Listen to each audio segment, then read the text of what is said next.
still in with the Epstein class. This is the Epstein administration, and they're attacking me for trying to get these files released. And again, I'm going to say President Trump has not been accused of anything criminal.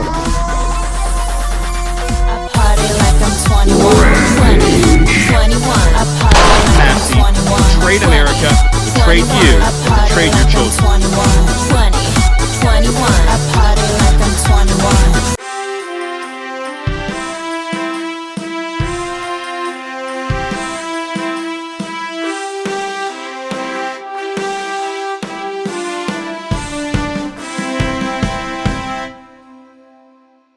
What's up, everybody? I'm Canadian ChiChi.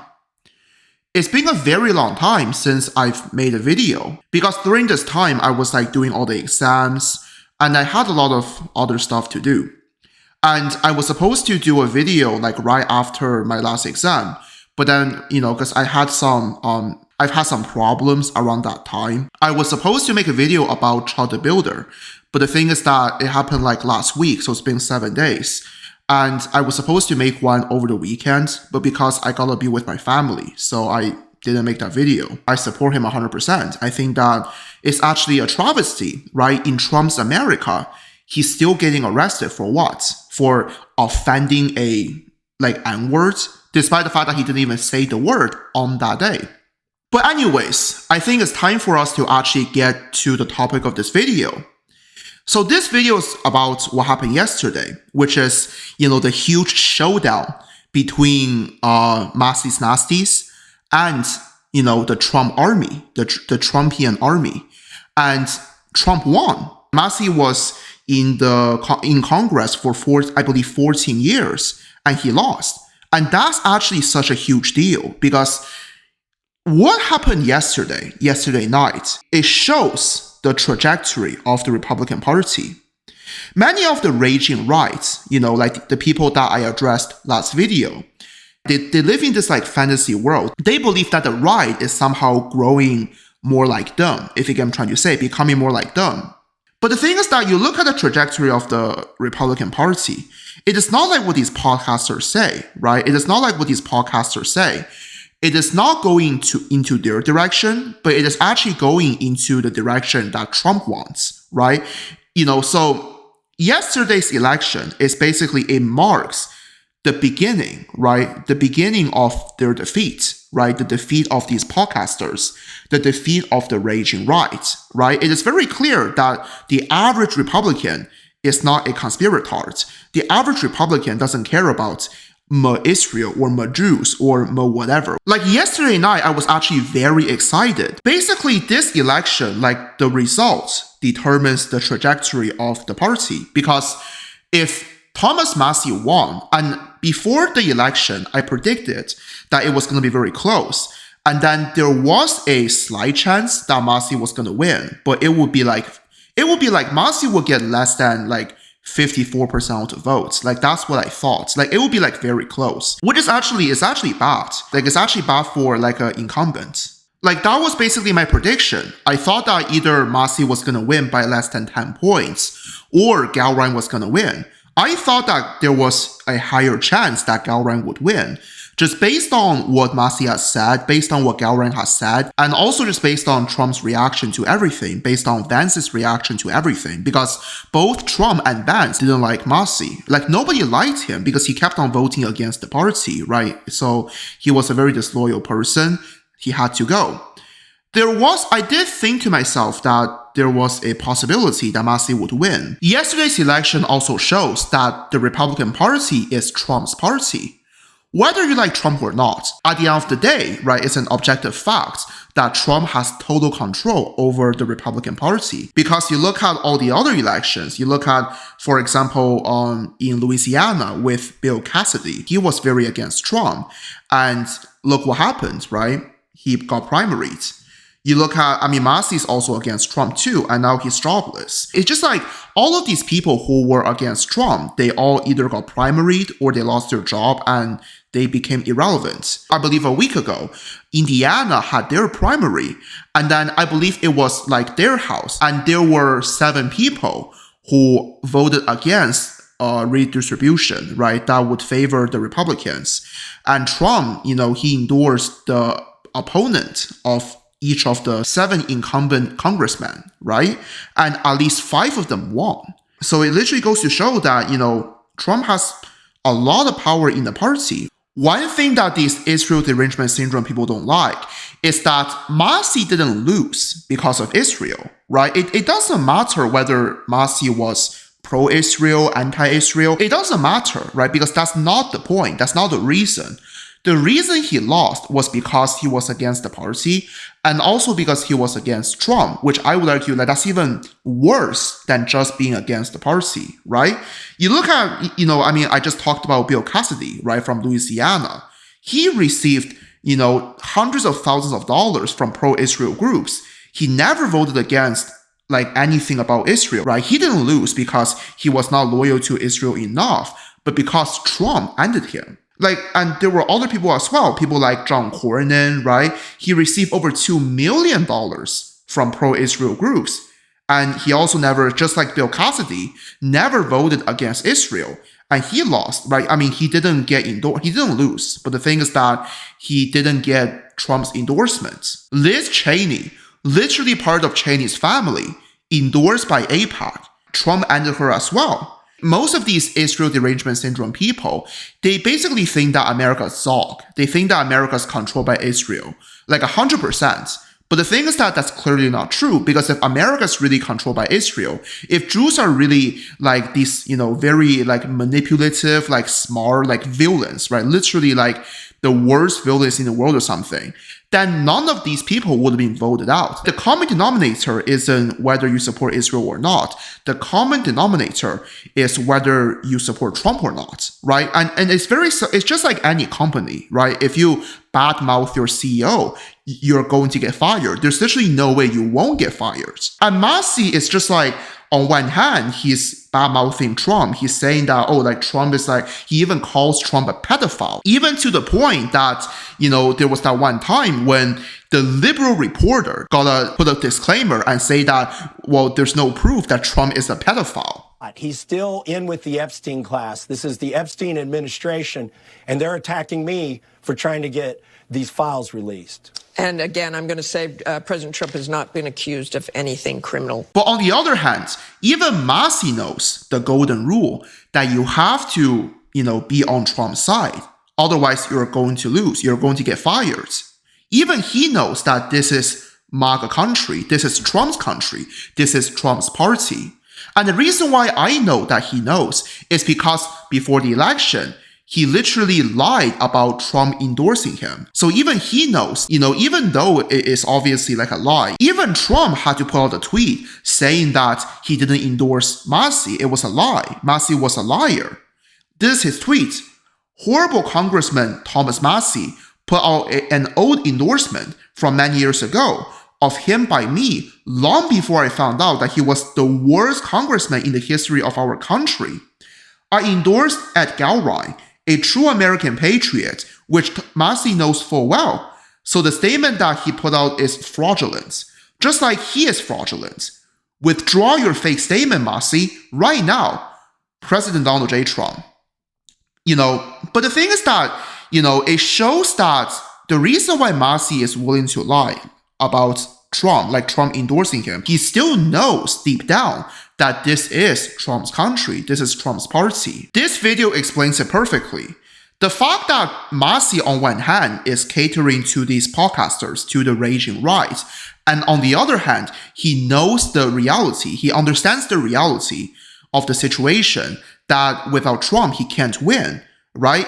It makes him a schizo. It makes him talk like a schizo. He is basically simultaneously calling Trump a pedophile and also, he's asking for Trump to, be on his side. And he says that he is on Trump's side. According to himself, he is on the side of a pedophile. Well, I think that's just simply mistaken. Remember, Thomas Massie wasn't broke here. He had over $10 million of his own to spend, sourced from libertarians nationwide. So if he wanted to get his message out there, he easily did so. And the problem was that his message was schizophrenic. And it's not Israel, it's the big, beautiful bill. Remember, you posed this statistic where you said 90% of the time he supported the Republican Party. That's a little bit misleading because the big, beautiful bill was the one bill last year that essentially contained the entirety of the president's agenda. And by voting against that, he voted against basically everything President Trump ran on. Massive increases in border security funding, funding for the wall, no tax on tips, no tax on overtime, massive decreases in some discretionary spending. So it was the key part of his agenda, and he was the only Republican to vote against it. And so then you look at what was the message? You say pro-Israel donors spent, but what did they say to voters in northern Kentucky? They replayed President Trump's rally where he endorsed Ed Galbraith, called Thomas Massie the worst congressperson in the history of the country, disloyal to him, disloyal to the party. And I don't think the voters of northern Kentucky are stupid. They voted for the president by almost 2-1. They know what they wanted. They wanted a loyal representative, and they weren't getting that in Thomas Massie, and that's why he's not going to be in Congress starting in January. Have they got the president they thought they were voting for in 2024? Absolutely. They certainly think so. I mean, Thomas Massie had the opportunity to make the arguments about how, Trump was betraying his base. He wasn't making those arguments at all. Towards the end, he was making arguments about how me and Donald Trump have a lot of work to do still together, which is ironic because a few months earlier, he was talking about how the Trump administration was the Epstein administration. That's the schizophrenia I'm talking about. He couldn't decide whether he needed to be pro-Trump to appeal to the voters in that district who like Donald Trump, or against him because of these supposed betrayals. In reality, it was Thomas Massie hallucinating the president's platform into what he wanted to be, rather than looking at what it actually was. Contrary to what these people say, these people who have AIDS, and by the way, AIDS means Advanced Israel Derangement Syndrome, AIDS. Contrary to what these people say, people like the Grapers, the, podcasters, right, these conspirators, Massie's loss had nothing to do with Israel. I mean, I just said that one reason why he lost was because he was against Trump. But there are also a lot of other reasons as well. Thomas Massie lost because he kept on focusing on two issues only. He only appeals to single-issue voters, and he does not appeal to people who are thoroughly right-wing or thoroughly conservative. He is a libertarian, just like Rand Paul. And so he only appeals to single-issue voters. And the thing is that there's nothing necessarily wrong with politicians who only appeal to single-issue voters. I would argue Brandon Herrera, he is also a single-issue candidate as well, because he mainly focuses on the Second Amendment. But the thing is that Thomas Massie chooses, instead of choosing to focus on the Second Amendment, instead of choosing to focus on other issues that might be more important, he is choosing to focus on two issues that don't matter at all to normal average Republicans. One is Israel, and the other is Epstein. Epstein is such a non-issue, and the only reason why it is so focused on is because it is the perfect way to delegitimize Trump. Despite the fact that Trump stopped being friends with Epstein a long time ago, despite the fact that Epstein hated Trump, despite the fact that, most people don't even know this, right? Trump even reported Epstein. And if you look into the Epstein files, you cannot find a single email between Epstein and Trump. Trump is mentioned so much because of just all the records, and also because he was mentioned by Epstein. But the thing is that the media can always show a picture of Trump, being around Epstein back in the days, and say that, but Trump is so close to a future, a future convict of pedophilia. So it's very stupid, but the thing is that most people are stupid. That's the reason why they buy into it. It is worth mentioning, and I know that this might sound crazy to some very low IQ people who are also they also have this third worldist mentality. They will call me all types of names.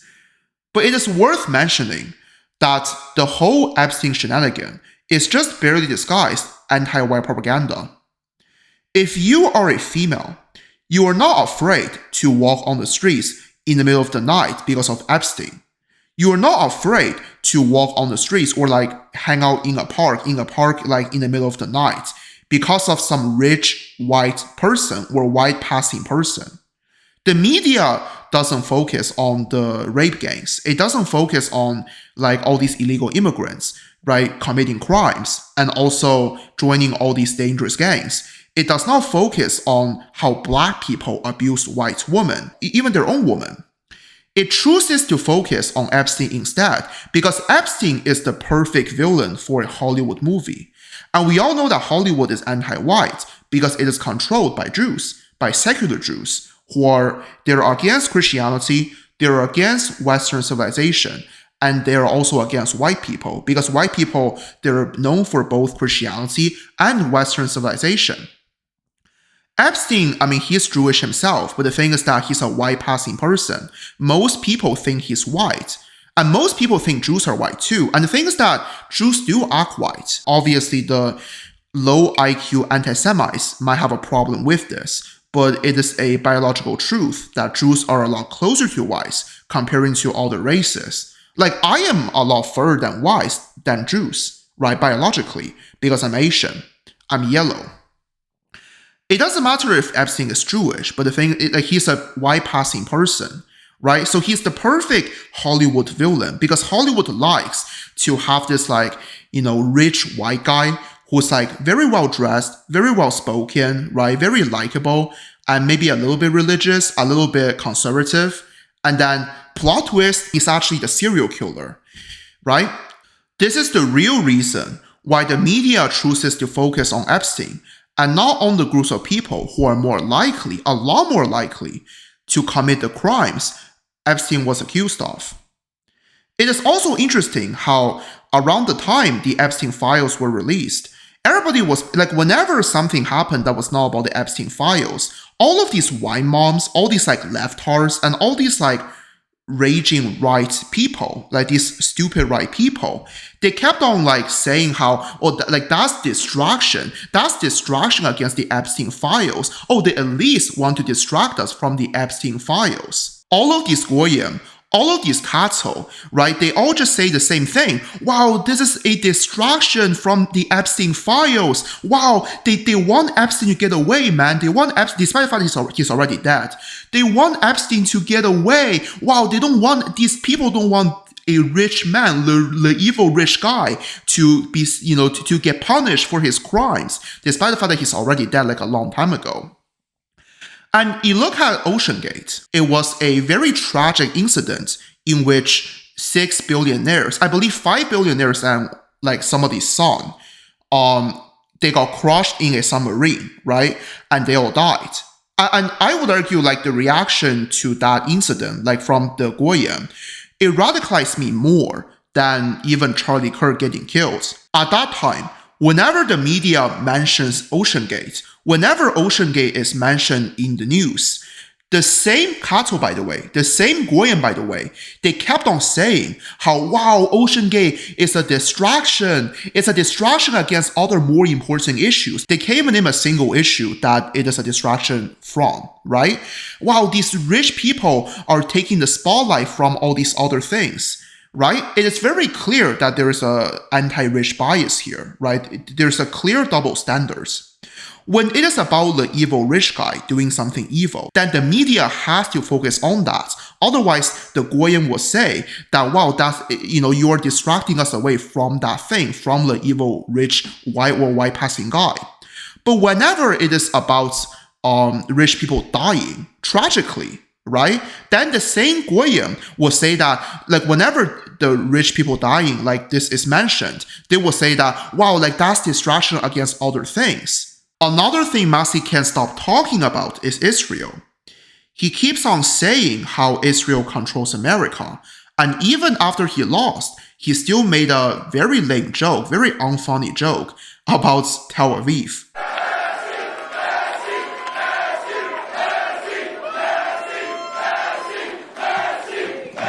All right. Listen, I would have come out sooner, but I had to call my opponent and concede, and it took a while to find Ed Galrein in Tel Aviv. It is actually quite funny because Ed Galrein was born and raised in Kentucky. He is a farmer, he is a patriot, and he also has a very thick Kentucky accent. Here's the thing though, from a true right-wing perspective, from a true nationalist perspective, it doesn't matter what country. If it is a foreign country and it is sending a lot of money to America, to American politicians, it is bad. It is not bad because of the country. It is bad because ultimately it is going to disrupt American politics for the interests of foreigners.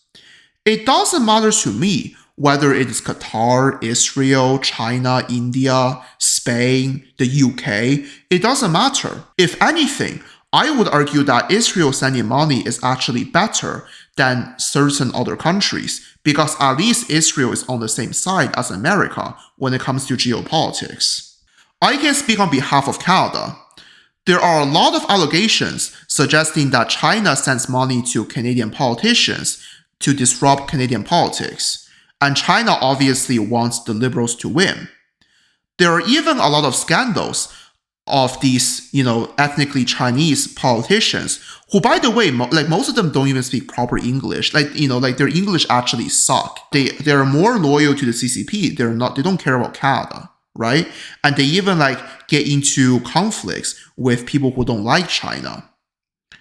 It's just there is currently this Americanization of politics in the sense that when other countries that are not controlled by Israel, when they complain about other groups of people, there are always these random Americans or these people who are Americanized, who say oh, the Jews are the real problem. You see this with British politics in the sense that Britain currently is very tired of all these brown people, the people who form all these rape gangs. But then whenever, for example, recently Restore Britain talks about being against Palestine and also being against these brown people, you see all these comments, these people who have AIDS, and they say but you're not talking about Israel, man. But why should Britain talk about Israel? It's just Israel is one of the many groups that can sometimes be hostile to the West. But the thing is that, other groups are equally hostile, if not more hostile. It is weird to align with groups that are more hostile to the West, to defeat the Jews. I would argue that if you get money from dangerous left-heart NGOs, it is just as bad, if not even worse, than getting money from Israel. And this is exactly what you see with Massie. He gets a lot of money from left-heart groups, and according to Massie's nasties, that is somehow not as bad. Ed Galrain posted this a month ago. The Marouk family is an anti-American, pro-Palestinian, radical left family of donors who have supported the Squad and even Hillary Clinton. Now, they're bankrolling Thomas Massie's campaign. According to the source he provided, Thomas Massie received $55,000 from this group, the same group that funded leftards like Ilhan Omar, Hillary Clinton, Ro Khanna, and the DNC overall. And this is not even it. Thomas Massie pretends to be this very anti-Zionist person, very anti-Israel person, somebody who's very against foreign influence. But nobody is talking about how he received $1 million from a Jew. His single biggest campaign financer is somebody named Jeff Yass, who is ethnically Jewish, who literally says he supports Greater Israel Project, which is actually based. But it is interesting how, Massie's nasties are people who are anti-Zionist. They always accuse other people of being Zionist. They always refer to AIPAC Tracker, which is an account run by two deranged leftards. The same account that refuses to admit Thomas Massie receives money from Jeff Yass. It says that Thomas Massie receives $0 from foreign groups, which is obviously not true. And even if, let's say, it is true, it doesn't matter because he's still receiving money from local left-heart groups anyways. It is already way past midnight, it's very late, and maybe that's the reason why I sound like I don't have any energy, like I'm very tired. Bear with me as I am moving on to the final point I'm gonna make in this video. The biggest reason Thomas Massie lost, I would argue, is not just because he was anti-Trump or that he was like a single-issue politician. It was actually because Thomas Massie severely miscalculated what the right actually wants. This reminds me of this exchange between Matt Walsh and Nick Fuentes. Matt Walsh basically made this point that if there is going to be a civil war on the right, it is going to be between people who are social conservatives and people who are not. And Matt Walsh would rather be on the side with all the social conservatives. Nick Fuentes actually made a very great point responding to Matt Walsh. He basically said that people on the right are already social conservatives, so it doesn't make sense to say that the dividing line is going to be between people who are social conservatives and people who are not, since those who are not included on the right anyways. However, Nick Fuentes says something stupid next. The alternative Nick Fuentes provides is that the dividing line should be between those who are pro-Israel and those who are anti-Israel, those who are pro-Zionist and those who are anti-Zionist. This, I would argue, is the single biggest miscalculation from the raging right. They truly believe that conservatism is about anti-Israel, it is about anti-Zionism, it is about Jew hatred, when in reality it is not. In reality, no sane Westerner thinks that that's the real dividing line. The real dividing line, like it or not, it is actually between those who are pro-white and those who are anti-white. It is not even pro or anti-immigration, because somebody can be very anti-immigration but also very anti-white. I would argue a lot of black people are very anti-immigration because immigration would also hurt them. I would argue it will hurt them even more. But they're also very anti-white. Like it or not, this is the real dividing line. If there's going to be a civil war on the right, it is not going to be about Zionism. It is going to be about white, like whiteness, whether you are pro-white or anti-white. And when I say pro-white, I mean both like for the people, like white people, and also for whiteness, like spiritually white, because you gotta have both. Because just like what Spengler said, you know, a race is both the spirit and also the biology. Like being Aryan is both the spirit and also the biology. Don't let the raging right, the Muslim Sims, or the I'm a former communist who wear diapers convince you otherwise. The reason why they don't like this is because they're a bunch of anti-whites themselves. They're not white in spirit, they always root for those who seek to destroy the West. And some of them are biologically white, but the thing is that a lot of them aren't. They're a bunch of mystery meats, which is actually worse than just being non-white because they're the products of race mixing. It is okay with saying that you're not white. I mean, I'm not white myself. But the thing is that a lot of these people, they pretend to be white when they clearly are not, right? It's like some of these people, like even their father or mother is clearly non-white. They will still say things like, as the only white kid in class. It is actually funny because they accuse the Jews of doing the same thing, which is actually true because the Jews do that. They say they're white when they're non-white. But the thing is that these people are doing the same thing and they're actually worse than the Jews. Thomas Massie is somebody who clearly doesn't care about this issue. He doesn't care about immigration. He doesn't even care about illegal immigration. He gets an F on the immigration report cards. If you're not loyal to your party, and you don't even care about the number one issue Americans care about, most Westerners care about, you have to be out. Politics isn't for you, right? The right isn't for you. You can be a Democrat, but you're not going to be a Republican. No one who is a true patriot is sad that Massie is out. We're all happy that this person is finally out. This traitor finally gets the bullet. Traitors get the bullet first. Thomas Massie is a deranged libertarian, not even based ones like the Hoppians, but a deranged, closeted Democrat libertarian, this like 2010s libertarian who still thinks we're in the 2010s. And the only reason why there are people who will miss him is because the raging right exists and because he talks about Israel. The truth is, if Thomas Massie doesn't talk about Israel, then he is virtually no different than all the libertarians of the past who got rejected by the people of America, because libertarianism, the 2010s version of libertarianism, is cancer. Anyways, that's it for this video. I'm actually a little bit sad today because one of my favorite fictional characters died, Homelander. And I do think that I'm a bit like Homelander, if you get what I'm trying to say. And it's actually unfortunate that, I mean, he's clearly, I don't watch the show. I've only seen clips of it. It's very clear that Homelander is supposed to be the biggest right-wing chad. I mean, I'm a co-captain. It's only fair I have a say in the new recruits, right? No, actually, I choose the new members. Do you really think I'm gonna let a fucking Muslim lead this thing? Captain Al-Qaeda, we're Americans.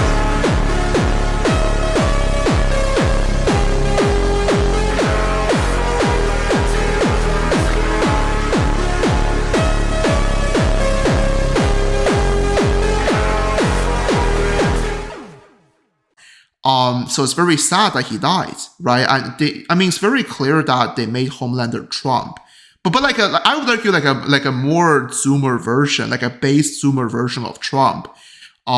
They even had this like Elon Musk character, and he died a gruesome death. It's very sad. I don't know if I want to talk about him in the next video because I don't know what my next video is going to be about.